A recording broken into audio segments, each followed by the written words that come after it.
we're very pleased to welcome neuroscientist and author of the best-selling book, easily my favorite of 2021, 7.5 Lessons About the Brain, Dr. Lisa Feldman Barrett. Hello, Lisa. So pleased to have you with us today. Hello. Thank you so much for having me on the podcast. So glad to have you with us. And leading our discussion today, our co-founder and CEO, Dr. David Rock. Hello, David. Hi, Gabe. Good to be here with you. Thanks for coordinating again, and welcome everyone. I see we've got about 370 folks online with us in Zoom and many more in LinkedIn and Facebook and Twitch and various other places as well. Someone said we're going to try some of these new crazy, what's that called, Gabe? The new app that's out? Clubhouse. We'll be getting there soon. Not there yet, but soon. But, anyway, thanks, Gabe. I'll let you jump off. See you at the end. Great to have everyone here, and I'm really excited to get some time with Lisa. It's been forever, and Lisa, we met. It was more than 10 years ago. The first time in Boston, I came up to see you. I was a wee boy, must have been 25, and you were doing such interesting work then. And then we ended up inviting you to our summit in Boston. The summit used to move around lots of cities. We had a great one in Boston, I think 2010 or 2011, but you've been busy, and I'm so glad to get some time to catch up with you about this. I mean, tell me tell me overall, what's the big area, the big focus of your research in the last few years? What have you been working on? Well, we started off working on trying to understand how your brain and your body work together to create emotions. And this turned out to be, and I wrote a book and we have many papers on this, and this turned out to be a really good flashlight for just understanding how brains work and how they evolved and what their basic functions are. So I would say at this point, the goal is to develop a systems level understanding of how your brain and your body, in conjunction with other brains and bodies around you, create your mind. That's great. Yeah. I wanted to actually, before we get to your new book, where I learned about you and what's fascinated me for years was the work on emotions that you did around kind of a really counterintuitive sort of insight about emotions. Can you give me the sort of guts of that for people who are new to it, your understanding of emotions? Yeah, I mean, we're still doing work on emotion, but I would say the basic idea is that emotions are not built into your brains from birth. They're built by your brain as you need them, using information from your body and from the world. So your brain's always attempting to make sense of what's going on inside your own body in relation to what's going on around you in the world in order to control your behavior and create your experience to keep you alive and well and maybe even thrive. And sometimes those events are emotions. Most of the time they're not, but sometimes they are. And understanding how that works gives you a little bit of control, more control, I would say, than you would have otherwise. Right. I remember you saying back then, I wonder if it's still your position, that there's no kind of consistent neural signature of any particular emotion. It kind of depends how you. Right. Well, an emotion word like anger refers to a population of instances, not a single instance, right? So there is no such thing as an emotion of anger. There's a whole population of emotion of anger instances. So we're talking really about emotion categories. And if you look at my work and other people's work, what you'll see is that in a given study, you might find a pattern that distinguishes anger from fear, but that pattern doesn't generalize across all studies. And in fact, it doesn't even really generalize across people in the sense that those patterns are not brain states. They're just kind of like abstract summaries. And so there's a lot of variability there that your brain is making variable patterns every time you're angry or sad or afraid or what have you. Your brain is constructing variable patterns that match the situation that you're in. And so we have very good evidence that this is how your brain works, and mapping those patterns and trying to understand how they're generated is really, I would say, the cutting edge of where research on emotion, on the brain basis of emotion, is going. Yeah, no, that's great. there's no kind of fundamental kind of consistent pattern, and in some ways it's a lot about the narrative around it and the story you have around it. And yeah, you know, one way of thinking about it, David, is that your brain is telling a story, and it's creating a story, and that story is your experience. And this is a continuous story. The brain's basic job, right, is to control the systems of your body by making sense of what's going on inside the systems of your body in relation to what's going on around you in the world. And that leads to your brain's regulation of behavior and construction of experience. And that is the story, basically, that your brain is telling kind of all the time, this continuous narrative. Right. Yeah, no, interesting. And I mean, that's maybe a great leap off point to the book. I mean, the book's doing really well. Congrats on the success of it, and I think it's an important book in a whole bunch of ways. Tell me, how long were you working on it for? What was the background?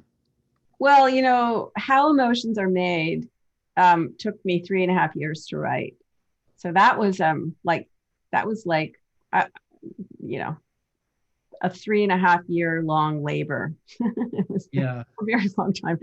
7.5 lessons about the brain was a rather short, took a much shorter time because the goal is different. You know, there are many, many books, good books about the brain that are 300-400 pages long. I wanted to write a book of little essays that would give people kind of distilled little nuggets of neuroscience about their own brains that would be fun to read, that they could take to dinner parties, you know, when we had dinner parties, to entertain their friends.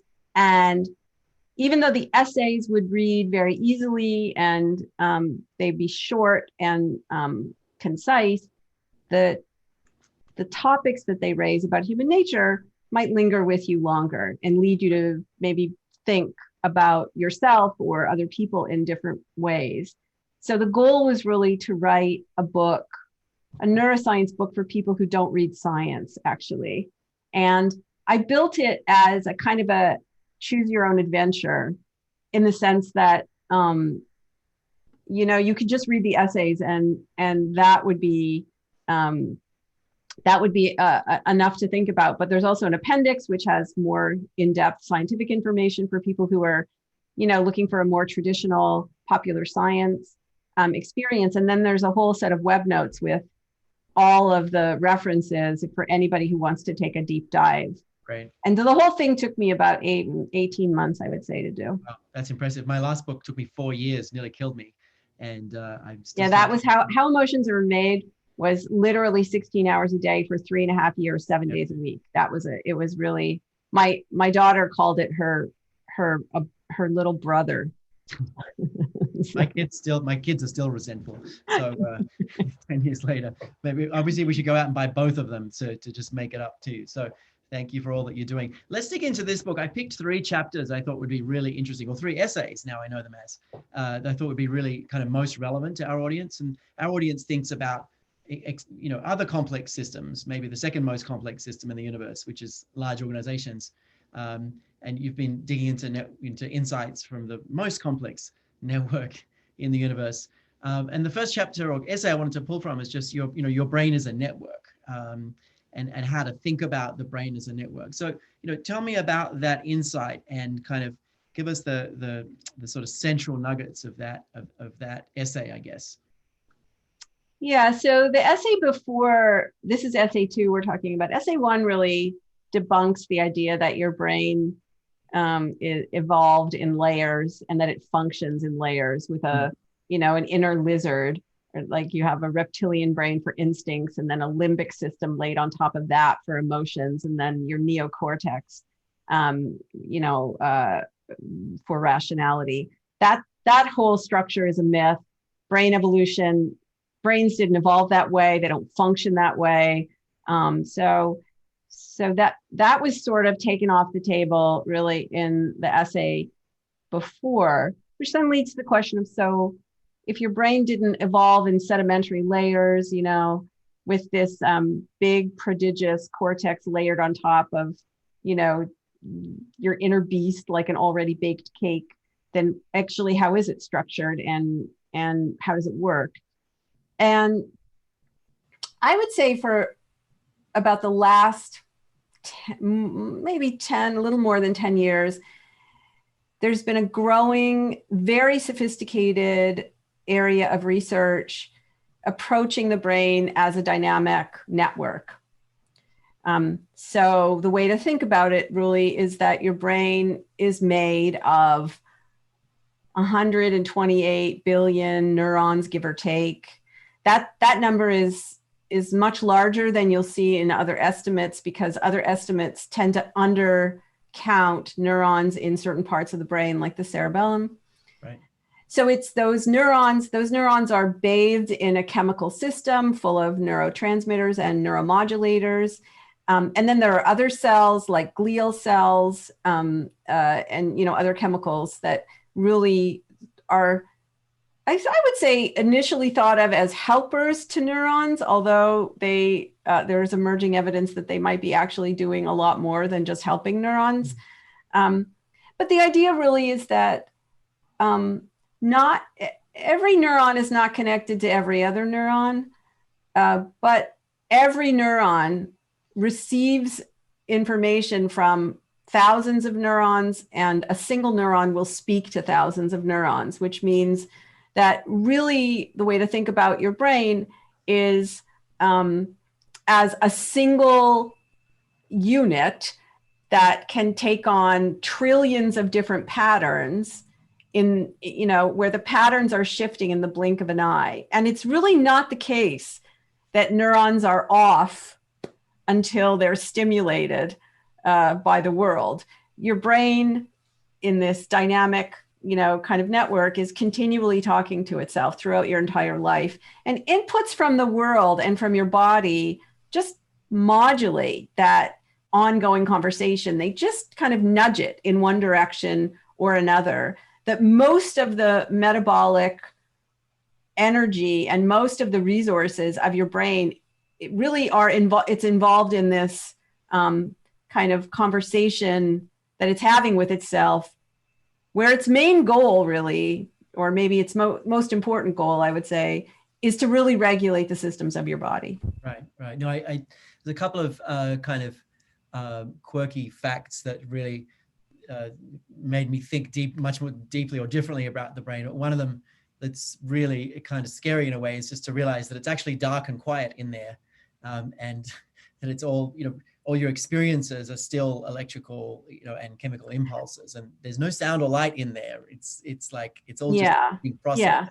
Yeah. So, sometimes when one of the things I like to remind, particularly my daughter, who's just, emerged out of adolescence, is when she's worried about somebody else's, opinion of her or something, I just say, well, it's just a bunch of electrical and chemical activity. If you just think about it, I mean, it's just electrical and chemical little blips going on in somebody's head. That's their opinion of you. So, it sort of reduces the power, or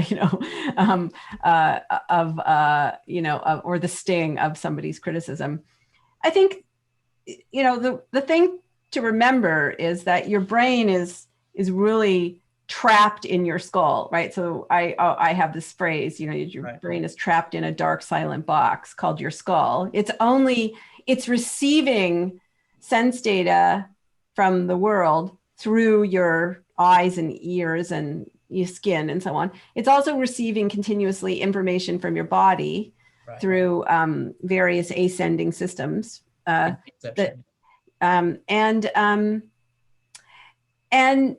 these are the outcomes of some set of changes in the world and in your body, but your brain doesn't actually know what the causes are. It only has access to the outcomes. And so it has to figure out, well, when you hear a loud bang or there's a tightness in your chest, your brain basically has to guess at what caused those sensations in order to act on them. And the idea that seeing occurs in one part of your brain and hearing occurs in another part of your brain and feeling occurs in another part of your brain isn't really the right way to think about it. you know, your whole brain is involved in, for example, in motor movements. There are primary parts of your brain, or you could say parts of your brain that are primarily responsible for motor movements, but all of the sensory systems in your brain are in the service of motor movements. So they're kind of like helpers or accessories or, you know, association regions to the motor actions. And so you can think of anything as really a whole brain event. Right. A helpful metaphor for me was always kind of thinking about the brain as a city, and in a city, like sales doesn't happen in one particular place. It's like, yeah, there's a bit more selling downtown, I guess, but it's kind of supported by and connected to everything. And, you know, everything's kind of networks upon networks of complexity. Yeah, exactly. And there's a really good reason for that. And that is that, well, there are a number of reasons for that, but,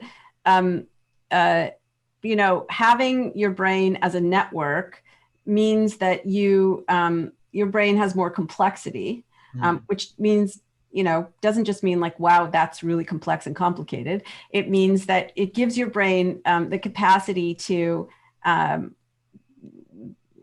neuroscientists would say maybe the brain's an information gaining structure, which means it can take bits and pieces of the past and recombine them in new ways to allow you to experience things that you've never experienced before. But without that capacity, you'd be experientially blind to those things. Right. So that it gives you a certain amount of complexity. It allows you to respond flexibly, you know, to novel situations, and it also provides protection against loss of function, because your brain, you know, each neuron doesn't do everything, but each neuron can do more than one thing.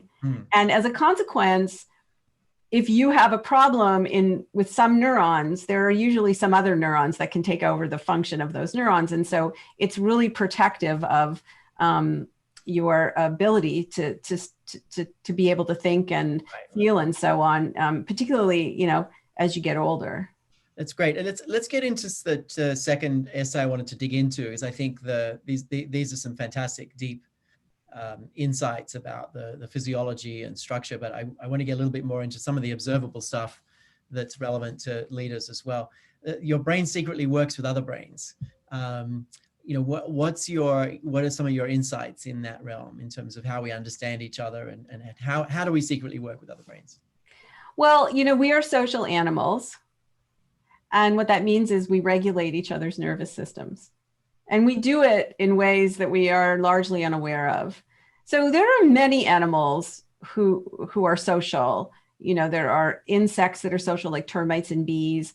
They regulate each other's nervous systems with chemicals. There are, you know, rats and mice and rodents who are social, and they use chemicals, smell. They also use touch, and they, to some extent, they use audition, hearing, sounds, and a little bit vision. They use vision. There are animals like chimpanzees who really rely on vision much more.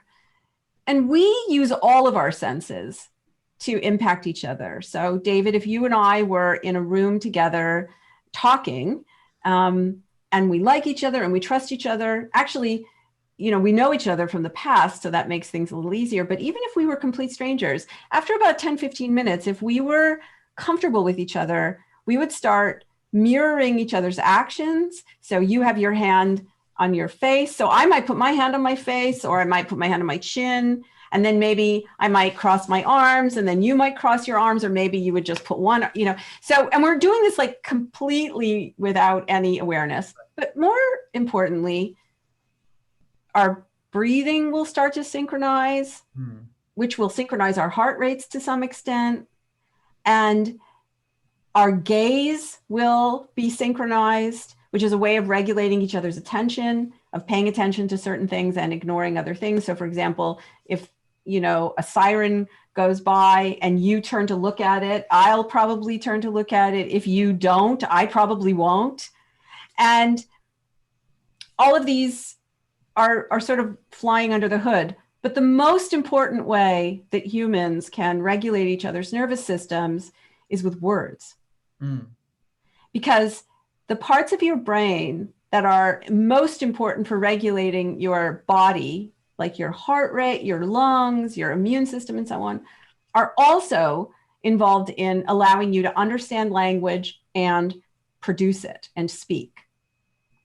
And so that means that I can text a friend or email a friend 3 little words. She could be halfway across the world, and in fact she is, and I can affect her metabolism, her heart rate, her breathing, just with a couple of words, up or down, Right. for good, for better, or for worse, right?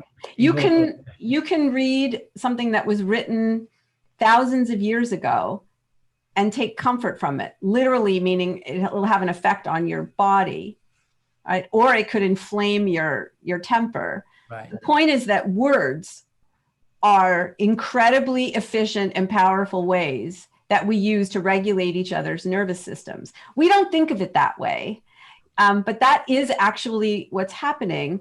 And so it's not just the meaning of what we say, it's also how we say it, the tone of voice, and the also the clarity or ambiguity with which we say it. So these things actually matter quite a bit to the impact that you have on another person. Yeah, no, that's really interesting. A lot of it happens unconsciously. There's a couple of interesting questions coming up in the chat I want to address. But firstly, I just want to say this is a comment we're telling leaders a lot. Like, your emotional state automatically impacts the emotional state of the people that that you lead. That people will read your emotions and be impacted by those. You comment on that a bit? Yeah. So David, we make a distinction in our lab between affect or mood and emotion in the following way. Your brain's most important job is regulating your body, and it's doing this all the time. And right now, each person here, you, me, everybody who's listening, probably unaware of the fact that they have like a whole symphony of stuff going on inside their own bodies. Hopefully you all are unaware of that symphony. If you are aware of it, I'm so sorry for you. That means, because it's there's a lot of drama going on in there. But mostly you're unaware of it, and your brain is receiving sense data from your body, which it makes available to you consciously, or to itself consciously, as mood, or what a scientist like me would call affect. So you feel pleasant, you feel unpleasant, you feel worked up, or you feel calm, you feel comfortable, you feel uncomfortable.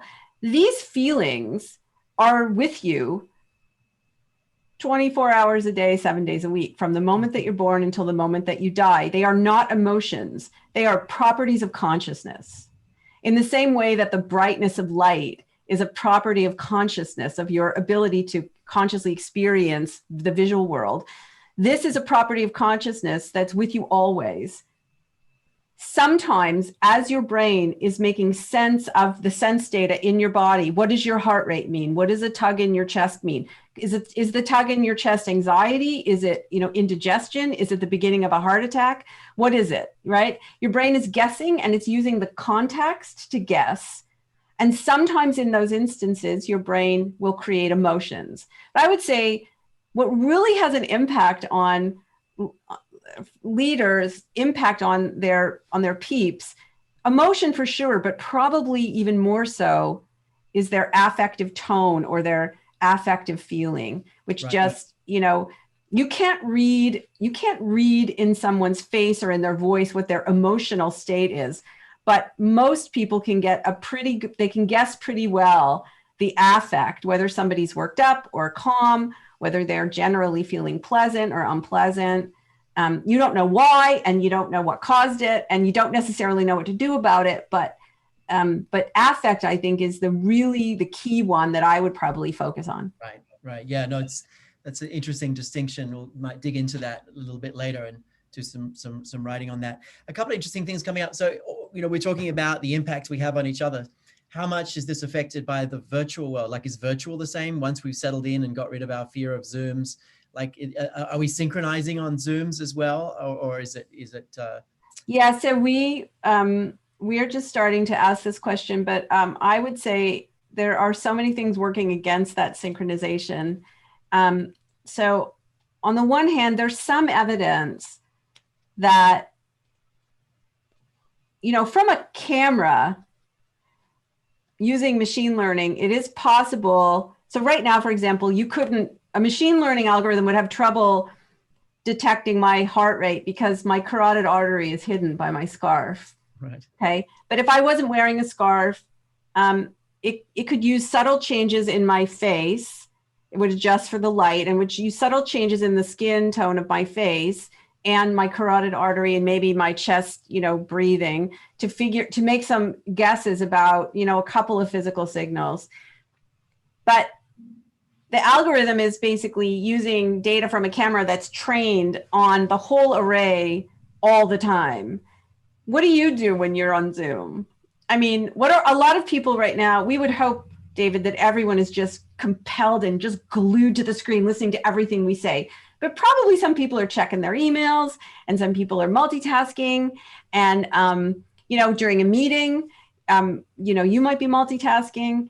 So your attention might be elsewhere. You can't actually lock eyes with people because it's really hard. You don't know whether someone's looking at you or not. Not looking eyes, right. Yeah, there's so much working against and then there's also the delays that, so people are constantly interrupting each other and, because there are delays and so on. So I think part of why people feel jangled by Zoom actually it's a combination of their multitasking and it makes it really hard actually to lock in together the way that you can when you're actually physically in a room with each other. However, I will say that, there are companies that are multinational that have, like my husband, for example, works for a large tech company, which, most of the team he works with is not even in the same country as him. And that was true before COVID. And so there are ways that people find to connect with each other. Yeah. That makes that kind of locking, that kind of like biological synchrony maybe a little easier. I think there'll be some improvements in both the technology, but also in the human practices. So we get better at that, like just even ways of locking eyes and things like that. I think it's, we're at the early stages of a lot of virtual meetings. We were the same, actually. Almost all of our consulting was done virtually for years before the pandemic, and all our teams worked virtually. Most of our client delivery was virtual, like 78% before the pandemic, because we found while there was some downside, there were enormous upsides that were actually bigger. But I had another question I think was really interesting to me and I think to other folks, which is we were talking about the synchronization that happens and the way all these different systems get synchronized, like visual and heart rate and breathing and all this stuff, mostly unconscious. Does, putting aside virtual or in the room for a minute, when you're synchronizing, firstly, my assumption is that puts you in a gives you some like positive mood, right? Gives you some positive affect. It feels good. It feels comfortable. Is it creating that toward response, or what's the emotion? Well, it depends on who you're synchronizing with, right? So if you're synchronizing with somebody who's all jangled up, then that might not be the best. So if you're I wouldn't say that it's positive. It's not inherently good or bad. It's just, it depends on who you're with and what the goal of the interaction is with. But, if you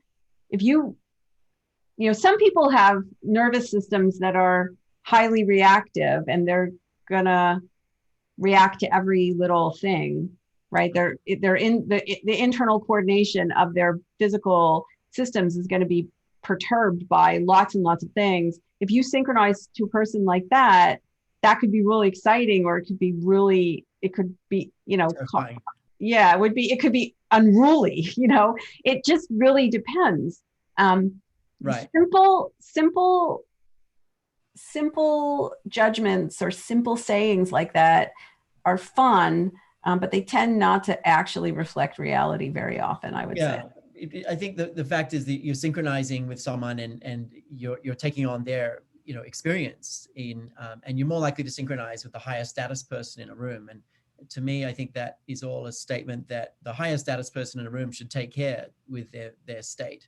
Well, not only that, but the higher status person in the room can actually extend themselves to try to synchronize with the person with their peep, So, yesterday I asked a graduate student. I have about 25, 30 full-time people in my lab. So that's not a big multinational corporation. That's like, a small company. And, I asked a graduate student something from her perspective, and she was kind of, she was like, oh, did I say something? I'm sorry. And I was like, no, you didn't say something. I was just taking your perspective for a minute. And I was wondering, like, how did this seem to you? And she just blossomed and opened up in a way. She's a new student, and I've actually met her only once in person, because then the lockdown happened and we accepted her into the lab. And so I've actually seen her only one time in person. I think that, the thing to understand is that we have lots and lots and lots of ways that we can get in sync with each other. And if you know what those are, then you can use that information to influence the people around you for better or for worse. If I say a word, like if I say to you, David, I had pizza yesterday for dinner. I didn't, but let's just say I did. I said, David, I had pizza for you. In my brain, I have maybe 20 features that my brain is representing. If I say a single word to you, now your brain is representing maybe 15 of those features. And that's what it means to communicate with each other. Right. And if I'm talking, all I have to do maybe is say, I had pizza, it was really delicious.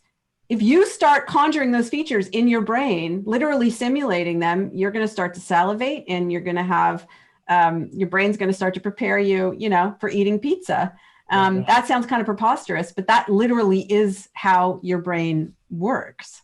Domino's Pizza thanks you about this moment. Everyone's the example I used to give was like, but I'm in Boston, and if you were in Chicago, then you'd be conjuring the wrong feature for the thickness of the crust. But the thickness of crust is like almost at the level of a political preference. So I just now we won't go there. I don't. Yeah, no, I don't. Yeah. I had a couple other questions on this, and it's sort of coming up for me. So one is this whole synchronization thing. What about if someone is like someone that you feel is different to you, like your out group, right? There may be different rays. Well, there you go. Yeah. What happens with synchronization there? There isn't any. And here's the thing, a lot of, I just want to say to Jonathan, I do have better taste than Domino's. Thank you for that inference. It is serious. It is serious, actually. And sometimes the discussion takes on a more superficial,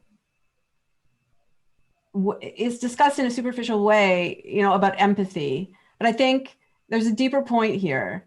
And the point is that as a person with light skin in this country, like I'm melanin challenged, I don't have a lot in my skin, I don't have to face certain obstacles that other people have to face every day. They're just not present in my life.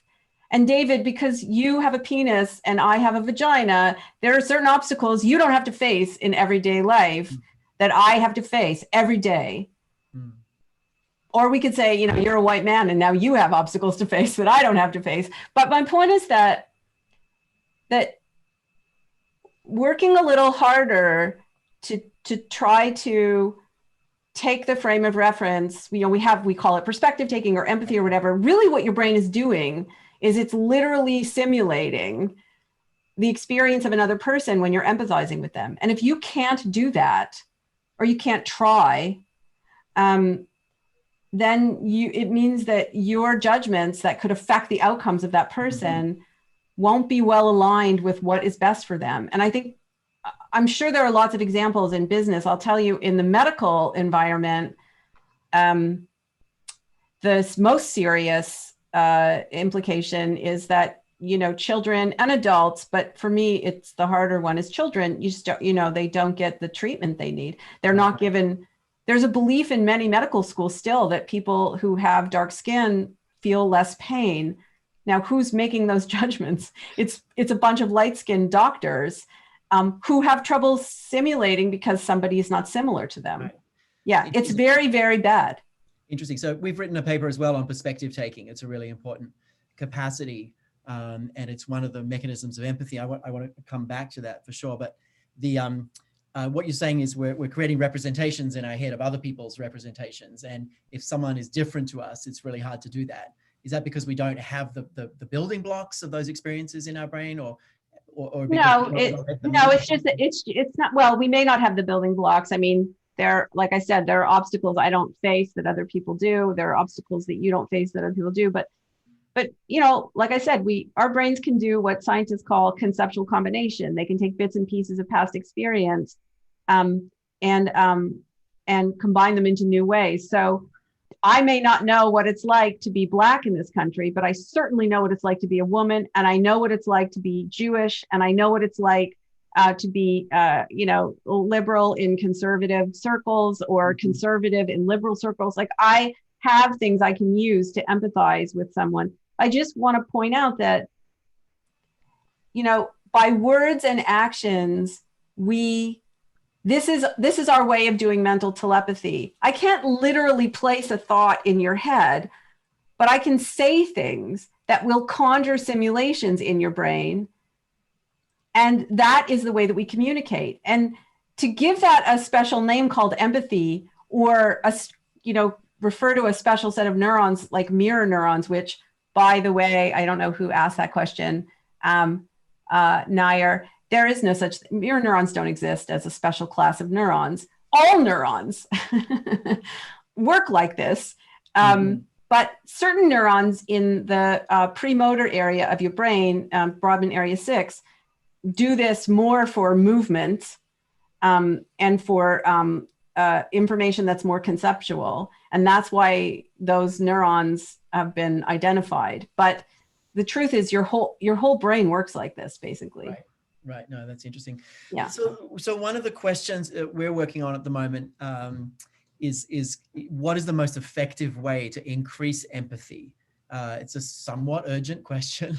We're thinking about it deeply and asking a bunch of scientists about this. I'd love to get your perspective on this. Is what are the most effective ways? I mean, the research is you can increase empathy a little bit, and it depends on motivation.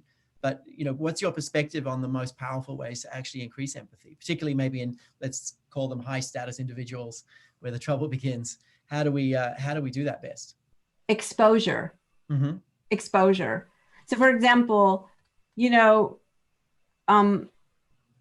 the more self-relevant something is to you, the easier it is for your brain to simulate. I could take that statement and explain it to you in neuroscientific terms, but that basically is your brain isn't going to expend the metabolic energy to simulate anything that isn't relevant to your well-being.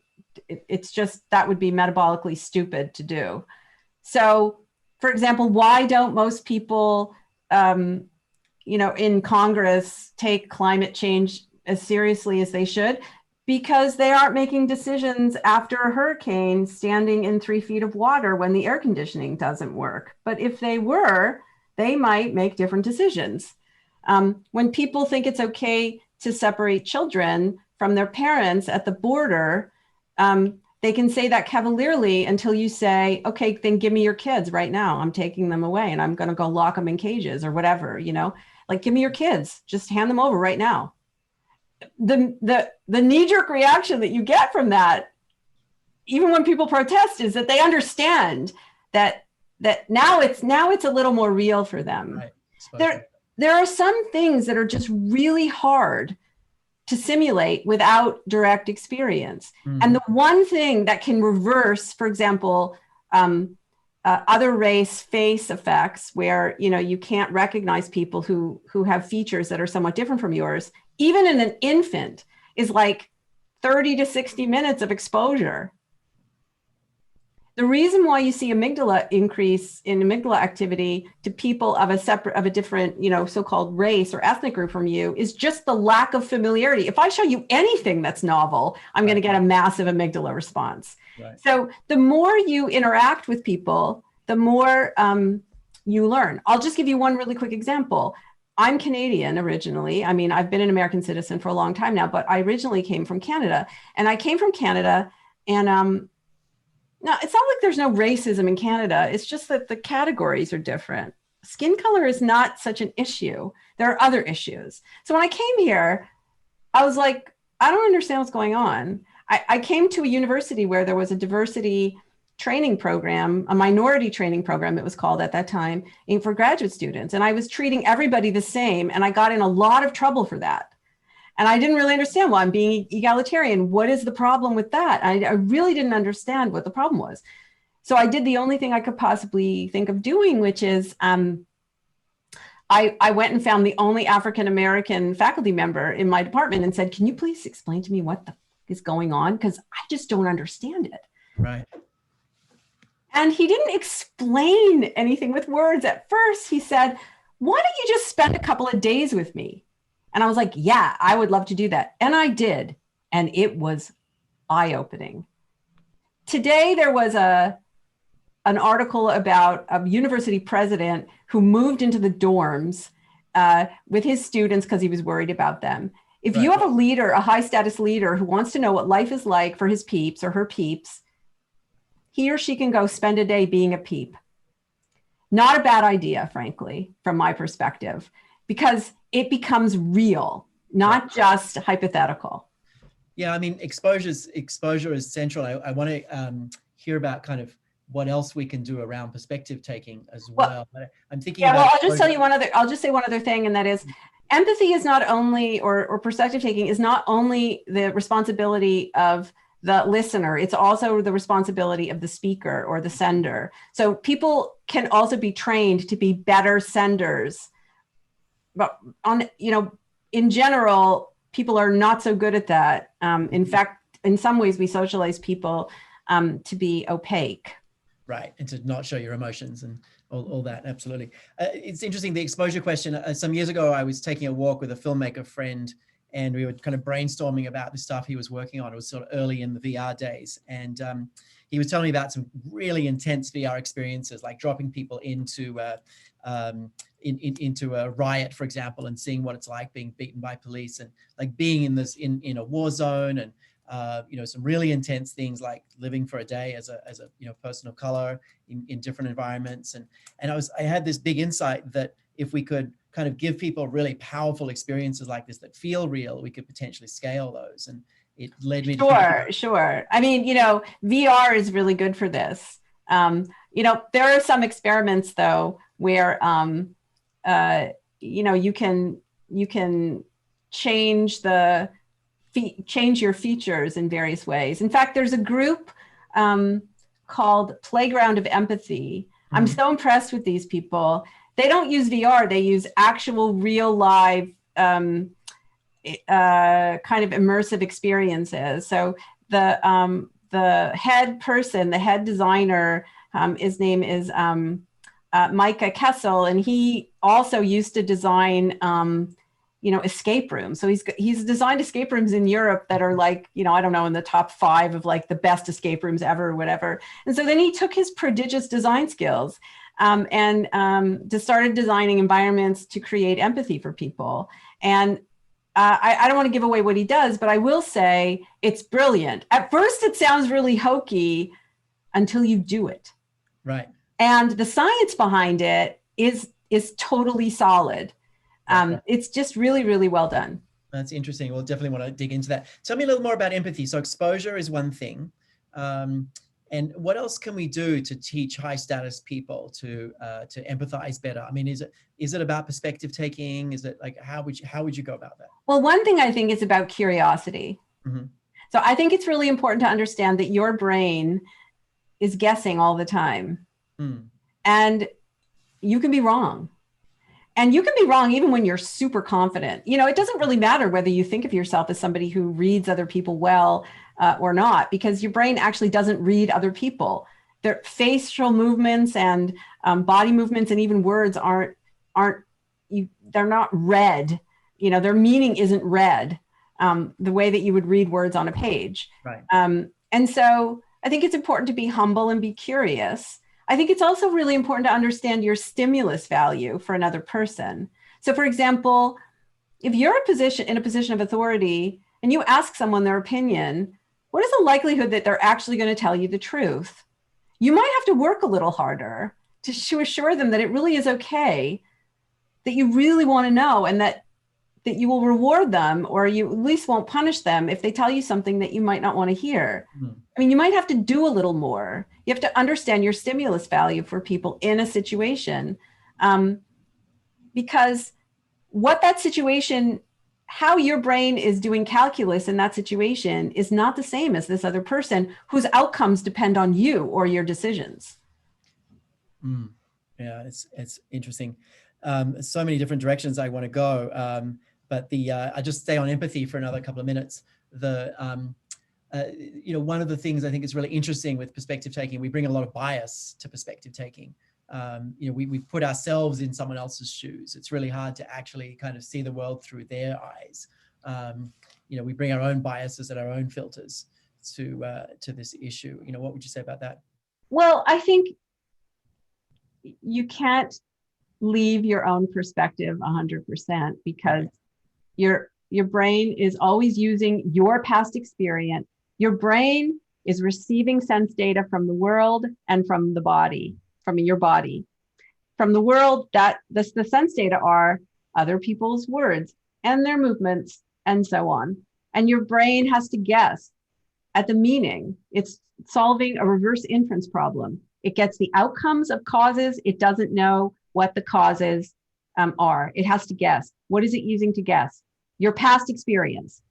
Your brain is wired in such a way to conjure, re-implement your past experience in the wiring of those neurons. You don't experience it as consciously remembering, but that is what your brain is doing. Every time you have an experience, your ability to understand my words right now is based on this process, which we're talking about. You are inherently biased. Right. Rather than biased, I would say you always perceive things from a particular point of view. And that point of view is from someone who has the body that you have in the state that it's in. So for example, the physical state that your body is in, or I should say, your brain's estimation of your body state will influence not just what you see, not just like how you interpret what you see, but literally what you see. Right. So if your nervous system is encumbered, if you haven't slept well, if you haven't eaten healthily, if you aren't exercising properly, if you're not doing the things that you need to do to make it easy to regulate your body, for your brain to regulate your body, you are going to be more likely to misperceive, or rather to perceive things in a particular way. You'll be more likely to, like literally in experiments, we can show that we can make people look at a neutral face and see it more like a smiling face or a scowling face, just depending on the physical state we put them in. Right. There's a lot about that. Let's close off in 5 minutes. And I want to just kind of weave a couple of things together. In the third essay, you're talking about brains can create reality. And I want to sort of link in some of the earlier questions as well, and tie in self-regulation, like, having words for emotional states, like being able to label emotional states and kind of see that something is, a fairness reaction, for example, or a reaction to, feeling someone else is putting you down. Like, what's your view on being able to label states? I know Lieberman did a lot of work on that, and a bunch of others, kind of the whole affect labeling. What's your position on that? Well, Matt Lieberman's work really derives from our work. Our work initially was work showing that when people can conceptualize or categorize that's the way we make meaning of all sense data, that we categorize it. And the way explaining how that works will take more than the time that we have. Right. But an easy way for us to learn concepts and categories is with words. So the broader your vocabulary is, the more flexibility you have in making meaning from in understanding what that tug is in your heart, or that gurgle in your stomach, or that flash of light, or that, that bang of sound, or whatever. And there's a tremendous amount of evidence to show that this is the case. I think Matt's explanation for how this works is wrong, frankly. I mean, we'll have to agree to disagree, but I don't think his explanation neuroscientifically is the one that I find most accurate. But, he would disagree. He may disagree with that. But I think the findings are really important. Words are important. They're not everything, but they are important, because basically emotion concepts are abstract concepts, meaning sometimes your heart rate goes up in anger, sometimes it goes down in anger, sometimes it stays the same, but yet your brain understands that all those instances are anger, which means that your brain is summarizing across different instances which are perceptually different. Your heart rate can go up, go down, stay the same. They're perceptually different, but they have the same meaning. And this is something that I talk about how this works in lesson 7. Right. Yeah. Yeah. I mean, a bunch of people have been posting about SCARF. SCARF describes the 5 social experiences. It's a framework I wrote about some time ago: status, certainty, autonomy, relatedness, and fairness. It's kind of taking Jesse and Ryan's work and adding status and fairness in a way. And it's a framework for essentially labeling what you might be experiencing in a social interaction, or ideally ahead of time being able to predict what someone else might do if you say, what's wrong with you, in kind of predicting the different reactions people will have. So there's a bunch of comments on that. So sure, no, I appreciate that context. I mean, I would say these are features that your brain is constructing. So what does it mean to have status, or what does it mean to be fair, or what does it mean, to feel closeness? The physical features are not the same on an instance by instance basis, but your brain is finding equivalences. It's compressing information, the sensory details, to find equivalences, to say, well, these 3 things which look different and sound different and feel different actually mean the same thing. Right. This is something that your brain can do. It's something that many animal brains can do, but human brains can do it in spades, right? Like, we're much, and this is, you linked this to social reality. I don't think we're going to have time to probe. Yeah, everyone wants you back, so we'll have to find a way to do that down the track. I know we're going to wrap up in a minute. Lisa, I just want to give sort of closing comment. I've always said that, like, the more language you have for your brain, the more opportunities you have to almost have like a kind of weird mindful moment, like, because you're observing and then you can switch what's happening a little bit through the language. And I think the more words you have for your brain and other people's brains, the more you can get similar benefits to mindfulness, of sort of having more choice and having more self-awareness and stuff. And I think it's a really big call out today to just build all our vocabulary for what's going on.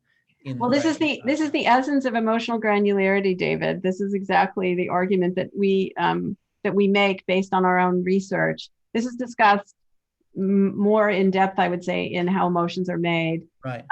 Really, we're talking about emotional granularity and like mental state words. But I would say it holds, generally speaking, as a general principle. The more words you know, the larger your vocabulary, the more flexible, the more tools your brain has basically to create meaning in a flexible way that is situated, right, to the environment that you're in, or allows you to make the environment that you want to be in. Emotional granularity. That's fantastic. Lisa, I want to thank you so much.